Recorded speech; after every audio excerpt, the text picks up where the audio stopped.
Hey guys, welcome back to another video on the channel. In today's video, I'll be giving you guys 5 websites that I believe all creatives / content creators should be using in 2023. But in this video, I'll be giving you guys 5 websites that will basically help you with your content creation career, whether that's websites to help you organize things, create thumbnails, edit your videos, and come up with inspiration for your next couple video ideas. Hopefully these websites do give you guys some help with your creative journey, as they have done for me as well.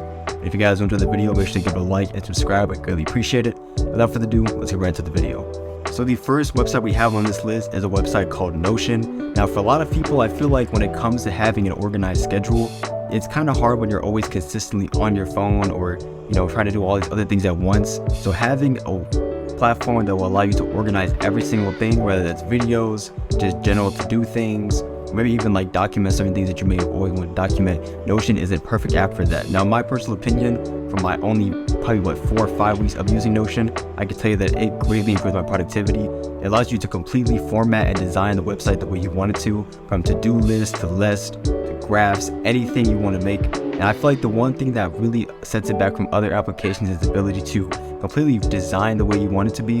If you don't want certain things on there, you don't have to have them on there. If you want to include maybe just like 2 or 3, you can really have up to like, I think 20 plus different types of categories for things. Like you can have your main one that you maybe use for your YouTube channel. You can have a second one maybe for like actual things that you normally do on the day-to-day basis and other stuff like that, which is essential when you're a content creator. You want to have everything organized, that way when you actually go to execute something, you have an idea of what you're doing. Next app that we have on this list is Canva. Now, Canva is a design platform that is really guided more towards beginner users and is really user-friendly.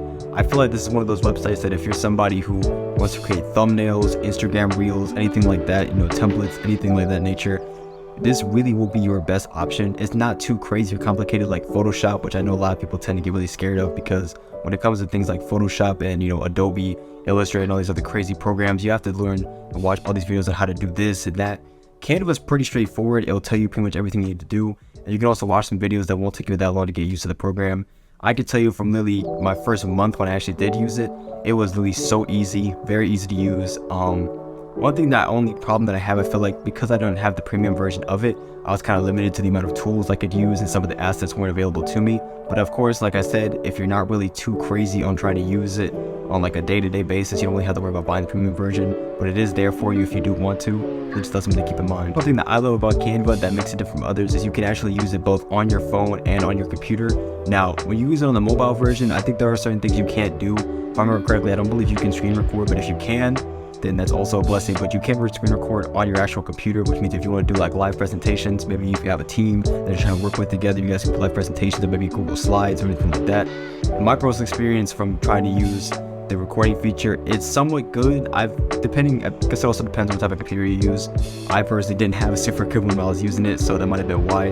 But if you are somebody who does have a relatively decent computer and you have a team that you want to run across certain things with, maybe like scheduling certain things, assigning tasks, it is a great platform to use it for, and I would highly recommend it. Third app on this list is actually an app that I'm sure a lot of you guys have heard about and have probably even used at one point, but never really understood the actual usefulness of the app, and that is Pinterest. And I'm not gonna lie to you, I've been sleeping on Pinterest for such a long time, man. Now, the one thing I will say about Pinterest is it's basically kind of like the greatest place to make mood boards if you're somebody who is into that. Me personally, I use mood boards on a somewhat consistent basis. When I do make them, I tend to have them with a little more intent, try to basically kind of plan out certain things that I personally want, whether that's just things like fashion, home decor, thumbnail designs, anything of that nature. Now, I don't really use Pinterest to like a super crazy degree. Like I might go on there every now and then, I'm looking for certain things for designs or anything like that.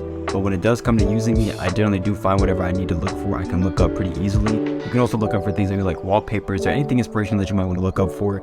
I feel like Pinterest is really just one of the ways to go. If you guys aren't a big fan of Pinterest, there's also another one I can recommend. If I can remember the name of it, I'll put it somewhere here. And that's it for Pinterest. My bad, I camera died mid-video. Something I have for you guys is an app called CapCut.com. Now, CapCut is essentially a free video editor that's really good for beginners because it doesn't have anything way too complicated to use. If you're used to using something like Adobe Premiere or maybe something like Final Cut Pro, Filmora, anything like that, those are really complicated applications to use when you first start out. There's all these different bars and you got all these settings on the right and the left. There's way too much going on. With CapCut, it's very simple. You add clips, you edit it, you can add audio, you can add background audio. You can even extract audio from your current video and maybe upload that somewhere else if you want to improve the audio somewhere else, or maybe put that audio in another track. You can basically do a whole bunch of things with CapCut, and I highly recommend it. It's very beginner friendly. You can get it on both mobile and on computer. If you're somebody who likes to edit on the go, which I personally do a lot, CapCut Mobile is really one of the best things to do. You can sit there whenever you're doing like maybe homework or something like that, pull up your phone, edit a video real quick, and post it, be done with it, and go right back to whatever you're doing. One thing I also really like about the application is the ratio dimensions. You can basically get it by the 16:9 ratio, which is basically, if you aren't really familiar, they're basically the same ratio that most people use for Instagram Reels, YouTube Shorts, and TikTok. Overall, my experience with Notion has been pretty great. I highly recommend this application.